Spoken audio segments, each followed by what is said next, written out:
জীবনে এমন একটা বয়সের পর্যায়ে এসে অনেক কিছু আর ভালো লাগে না। যেমন ফোনে দীর্ঘক্ষণ কথা বলতে ভালো লাগে না, কাম টু দ্য আসল পয়েন্ট।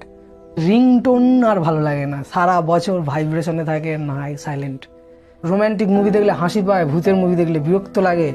পকেটে টাকা থাকলে মন ভালো থাকে, হ্যাঁ পরাজয় মেনে নিতে আর খারাপ লাগে না। কারোর সঙ্গে তর্ক করতে আর ভালো লাগে না, হ্যাঁ দাদা আপনি ঠিক, আপনি সেরা, এই বলে হার মেনে নেই।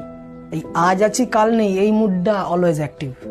3 দিন যদি ছুটি পাই, দীঘা পুরী সুন্দরবন বেড়াতে যাওয়ার থেকে ঘরে মরার মতো ঘুমিয়ে থাকতে ভালো লাগে।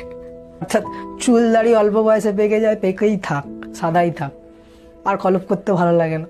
ক্ষমা করার একটা প্রবণতা বাড়ছে।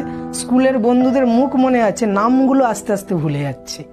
স্কুল কলেজে যাদেরকে ভয়ানক সুন্দরী মনে হতো, এখন তাদেরকে দেখলে মনে হয় ওই বয়সে আমাদের একটু চোখে সমস্যা হচ্ছিল। নাচ গান পার্টি আর ভালো লাগে না। নিজের পুরনো প্রেমিকাকে দেখলে হাসি পায়। বাংলা